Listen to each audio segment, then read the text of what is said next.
when that record came out, some interviewer was like, "You're old, so is that why you're suddenly singing about sex stuff because you feel like it's maybe your last chance?" And I was like, it was my last chance long before that.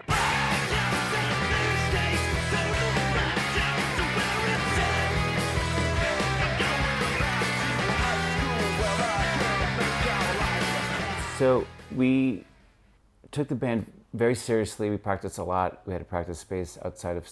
First of all, we met at school, Rhode Island School of Design. In Providence, Rhode Island. And we all sort of wanted to be in a band. There's a lot of great bands at this time in Providence. A band called The Hydrant Terror, Six Finger Satellites, a band called Scarce, Lightning Bolt. Let's play our first show together. Really? Mm-hmm. Wow. So there was sort of this scene that was happening, and we wanted to be a part of it. There was a guy that had like a studio space, and we did some demos with him, and that sort of helped us move things along towards making a full length. Wait, you guys had written a bunch of the songs for that record before I was in the band. And we were looking for a singer. I had been in like a fake art school band before that. Remember, I had like shaved my head like this while I still had hair, and like I can't remember. I did something funny, crazy. That band was like pretty performance arty, and I think I remember like, Gib was like, "This guy Tip's like kind of weird. Maybe he'd be okay in front of a band."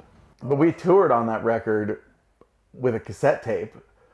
Yeah. A lot before we went and recorded. So when we went to go record it in the studio, it was at Rare Book Room in Brooklyn with Nicholas Varensen, James Murphy, and I mean, I think we recorded the whole thing in like 2 days. It just was like, go. Blah, blah, blah, blah.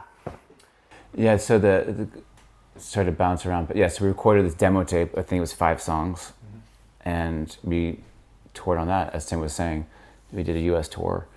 And then we came back and said, we moved to Brooklyn and...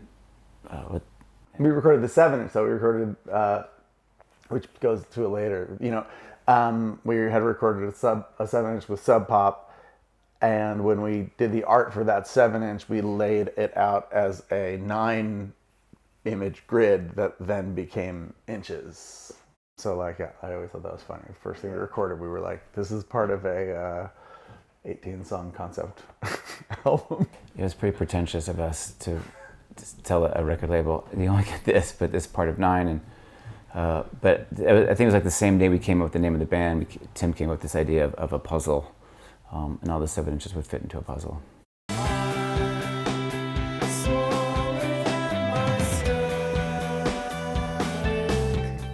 Yeah, I mean, it's got some real rocker, abrasive, sort of acidic. I think at that time, the bands that we were influenced by definitely had that sound.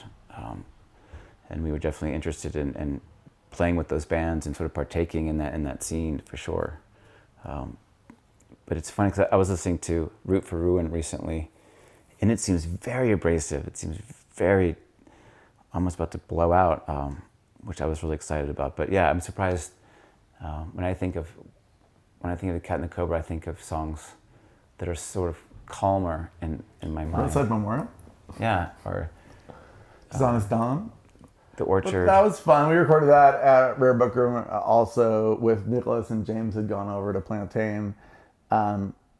And that was fun because that was our second time now recording in the same space.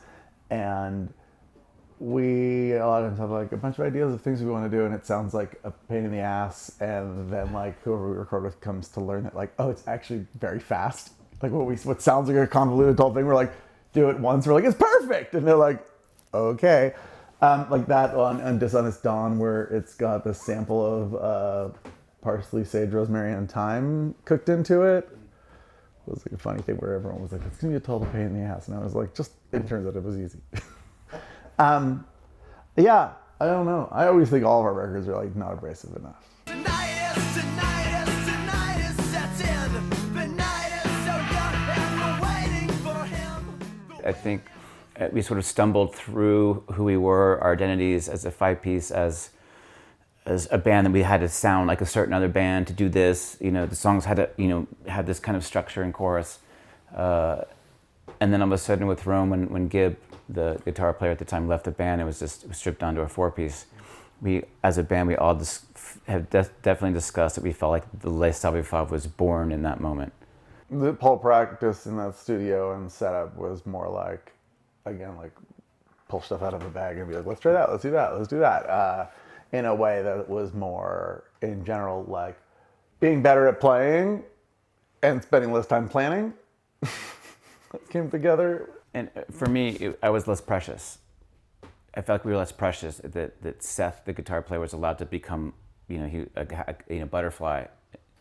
He sort of had these wings, and he created this idea and this sound and this identity that sort of molded his style into Les Savy Fav. But we really felt that Rome was a turning point for sure. That it wasn't on Spotify or anything until last year. I always kind of liked it also because I'm like, whenever I find something that you just can't get, there's so few things like that in the world.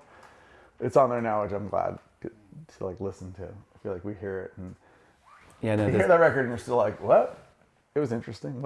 I like thinking there's a lot of stuff on that record where you're like your bass line, the Sleepers Union is just like what? I don't know. We just like went like blum blum blum. We're like done.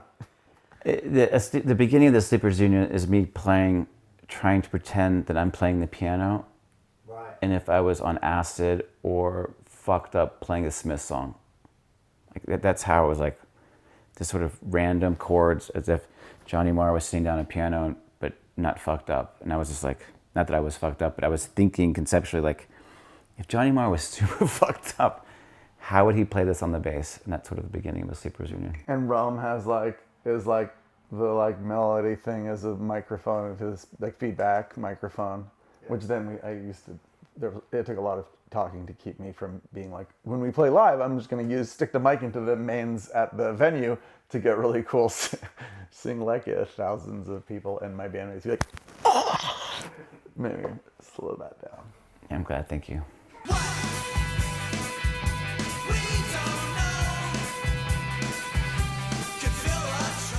That was fun. I think like weirdly, like we were like, that record's like behind our heads, right? Like I feel like when we were working on those first two records and on the Rome EP, like fixation with like post-punk bands was like that stripped down minimal feeling was such a huge part. And I kind of feel like actually when we went to do Go Forth, we decided to record with Phil Eck, who recorded a lot of bands of Modest Mouse and Seattle bands that we had were friendly with. And it was such like a rich sound and so much more put together that it was, I don't know, it was interesting because I feel like it was like I feel like a bunch of bands were sort of sounding like a stripped down, noisier thing, and we were like switching to like something that was more, with Phil, is definitely like probably the most like polished record we have in terms of like recordingness. We didn't want to be like a laminate super pro band. That was never our shtick, our vibe. We never wanted to sign to a major label. We never wanted to go down this road of like rock stardom excess. It just wasn't for us. So every time we made a record, it was leading to that.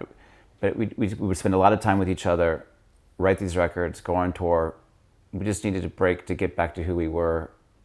Well, we also really wanted to, I remember being like, we need to finish Inches. I remember being like, for like 2 years, being like, we're only doing 7 inches to get Inches together. And we had put That is the definitely one true. out like with the Steve Aoki label, him and Derek, whatever that one was called, Suicide Squeeze. And basically we were just putting out these 7 inches with everyone and recording those like in like our practice space or down in DC with the Trans Am guys. What was their National Recording Studios? And yeah, I think we're just focusing on those little one-off songs. And then yeah, that thing, I'm like, someone asked me, Tariq, my friend, was asked, like, do you regret anything about the band? Do you ever like wish you had like tried to make it like your job more? Because we all have jobs. And I was like, thought for a second and realized every band I've ever cared about, I guarantee they're all have always had to have other jobs. All the bands I love are like underrated. And so we have to like our skill level and need to be underrated are matched well. Like if we were much bigger, we'd be overrated.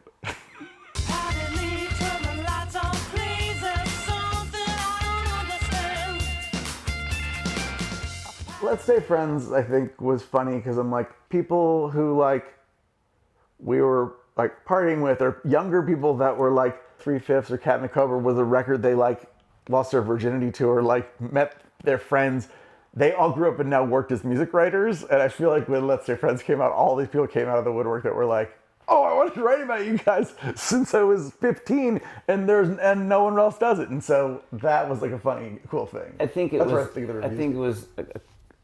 A lot of things happened at the same time when that record came out. The internet, Pitchfork, all these websites had sort of come up. They were writing about indie rock. Indie rock was sort of the moment. People were going to shows. Bands were on tour. You had bands like The Strokes and the Yeah Yeahs. It was an Interpol that were playing. So there was an excitement around the kind of music that Let's Stay Friends was a part of. So I think then you had music stores back then that bought CDs and records. So all these things helped make that record most successful sales-wise that we've had. But it wasn't. For me, it was a harder time because my kid was born, and not that was hard, because it was amazing to have a kid, but I realized that my identity was shifting towards being a father rather than being the bass player in a band and running a label. I had other responsibilities that were more important. So it was an interesting time for me as all this new life was happening. This record was also our most successful at the time. For all these different reasons. Mostly we were like writing in a different way than we had, it was our first time recording with Zane, with Chris Zane Gigantic. I think we had maybe done some 7-inch thing with him. Maybe we did one of those, we've done like some like Australian 7-inches that are weird, don't sound like the band at all. And we were like writing more in the studio, and I remember being like, I was like, I don't want to sing on any of the songs. I want to bring guest singers for everything. I was want as many people to come in on and play on this thing. I was constantly trying to like get more people to come and be on it, and like that idea, I feel like it kind of comes into like the title of the record, and just like working with like Eleanor on it, and Nick from Islands, and like John and Toko from Enon. Even Fred Armisen played drums. Fred played drums on Pots and Pans.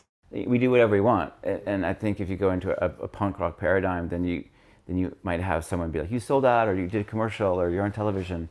But at the same time, we're just like, I don't know, we are a bunch of kids that want to do whatever we want to do, and of course we want to play Conan. Of course we want to do this. That sounds awesome. Why would we not? I think it's sort of like the taste for the band in some ways, in that there's a lot of people who are like, there's so many songs that are too annoying and noisy, and then the whole other group of people are like, why are you doing those poppy, easy songs? And I've always been like, love when we're just teetering on whatever annoying edge there is, where you're like, both things, neither things, multiple visions at once, which I think makes where you're like, oh yeah, people like, most people like half of our songs, just different ones.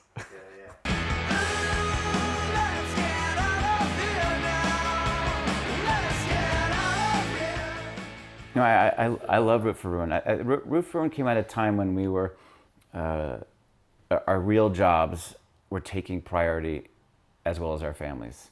So I think if we had toured on Root for Ruin like we had toured on Let's Stay Friends, or we had toured on Go Forth, it would have been a much more successful record in that regard. It's so funny going back to Tim's like, point. Let's Get Out of Here on like streaming services is like a popular, like that's probably our most popular song by like a big margin, which is on that record. On that record, I remember being like, stuff we had started doing in terms of like writing in the studio got more pronounced on that, where we were just like fully writing everything in a studio in a shorter period of time. Lyrically, I remember I was like, I want to be more first person, like less sort of like having an academic remove. There's like funny, I feel like someone was like, there's tons of sex songs on that record. And I'm like, I'm a very sexy guy, obviously, but I've been hiding that from the public. Someone was like, when that record came out, some interviewer was like, you're old, so is that why you're suddenly singing about sex stuff, because you feel like it's maybe your last chance? And I was like, it was my last chance long before that. But I think that idea of wanting something that was more direct in a way, like Let's Stay Friends was kind of academic, to me. Like it was like bigger and it was more of a thing and the other musicians and all the things. And wanting to have something that was like more direct, less aesthetic, was sort of where I feel like our heads were at, my head was at. I don't know if we ever said, this is it, we're done, a dramatic, I'm shutting the door, fuck you guys. I think just for me, my life just got too big. I had 2 kids at that point. Tim had 2 kids. Like, we just had more stuff in our life that just took way more priority that we wanted to make a priority. We did the record, we'd done this career, we'd done this life. And we still played here and there, but the obsession sort of slowed down for me. And then, and then here we are. Lost faith, fell from grace, didn't anticipate it. I'm so afraid, lost in the shades and so. Well, the process was super different. The process was definitely, what if we had made a full length that felt like Rome? The Rome Written Upside Down EP was the huge thing. That record, a couple things happened, I think, at the same time. I've always jokingly been like, we stay a band so that we can go to Primavera sometimes. And they had us go back a couple years ago, and it was right around the same time as we got Rome back and listening to that. Sort of started being like just playing and rehearsing more. And for those shows that summer, Harrison, our drummer, wasn't able to make them, so we had a friend who was just like helping us out, our friend Tucker from Thursdays. And so then we were just like in the rehearsal space more, just working on teaching him the songs. I think I also said, I have to play a new song. Seth DuBois and I are currently working on this job where we generate new songs every day. And I was like, we have the ability to just crank out new songs, whether or not we use them, but I need personally, I can't play the same 8 songs or 10 songs or 12 songs. Let's write something new. And I think between all of this record emerged. Well, we wrote and recorded most of it in my attic, like a room like this big, basically. And so, if like on, let's say, Friends and Root for Ruin, we got interested and invested in working in the studio and recording with the studio as part of the instrument. And before that, we used huge amounts of time to write the music, where, on Cat and Cobra, I was always like, we just played and played and played until all that was left was a song. And so this was we recorded it over almost a year, and wrote and recorded it in pieces and parts in all these different ways. So it was a little bit like having a studio to play in for as much time as you possibly want. And I had really in the interim gotten much more into gear and recording and learned a lot more about doing more than just lyrics. And so, really the attic in my apartment building, I had taken over. It had no floor or ceiling, and I put plywood floor in when we first moved in there. And so the guys would come and I could dial in tones and be engineering, and sort of being a little central hub on the thing, which is funny because we everything's thinner. Another part of the record was listening a lot to DI guitars, no amps guitars on the whole record. We were just amps sound too big and huge, and we're how dry, dry. And then when Seth, or Andrew or anything got bigger, it was tried to be more I feel on Root for Ruin, there's a lot of spots where you're if you pulled a bunch of our own overdubs out, the song would get more essential and have an immediacy that maybe was not always there. And so that's where I think this one, generally something that's punchy was, and what was important, and Seth and Andrew, there's one song where we were recording vocals, we went out and got dinner, and I was oh, that part sounds so much like the B-52s roam if you want to. At the end, it's like, oh, no, no, no. Let's go this. Anyway, I was like, oh, I want you guys to try it. They sang this vocal thing, and it's like weirdly doo-wop-y, and Seth was like, was that good even? And I remember being like, oh, it was interesting. And he was like, oh, so what does that mean? And being like, no, interesting is the most hard and important thing to do, especially when you've been in a band as long as we have and done as much writing. And so thinking back to that Rome thing and being like, I want to come back and listen to this and be like, what the fuck was I thinking? And sort of wrote that, trying to like think more about like what it's like when we play live. How do you bring that energy? How do you bring that like pile of crap in a bag feel?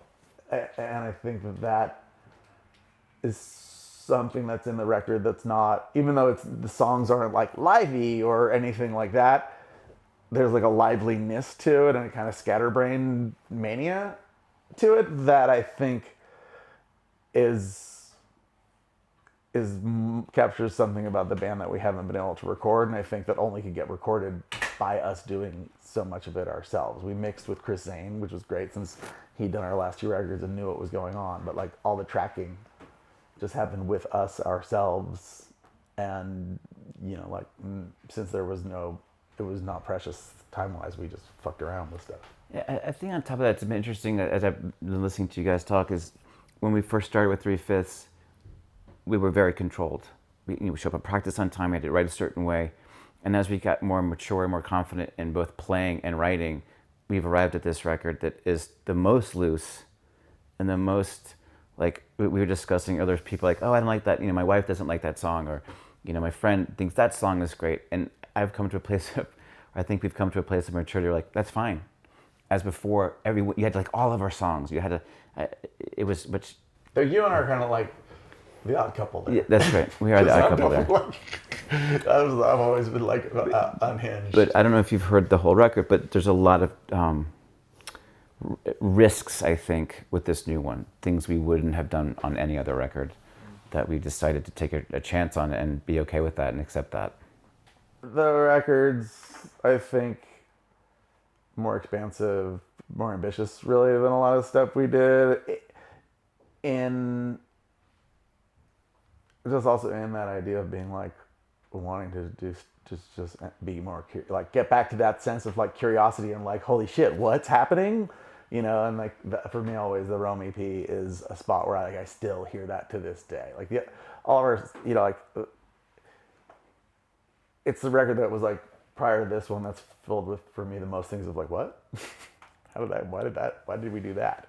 And in this time so often we were doing stuff and be like, Legendary Tippers, which is the first thing that sort of like pre-tease came out, started as just like a bass and a drum groove, and then and like sounded like a chorus idea vocally, and Seth then was like trying he had some guitar stuff he had like done in the practice space, and then was trying stuff out, and he sent over like we had the file in a Logic or whatever, a digital file. And I didn't understand that he had like recorded like 5 scratch tracks and was trying different things and just played them all at the same time and was like, the song's so good. And he was like, what are you talking about? I can remember having to like, there's some stuff from Andrew in there, but largely like, it's just a complete pile of like random riffing. And I think I described it where I'm like, the guitar on that song sounds like the solo from Taxman if they had like a giant vat of Adderall.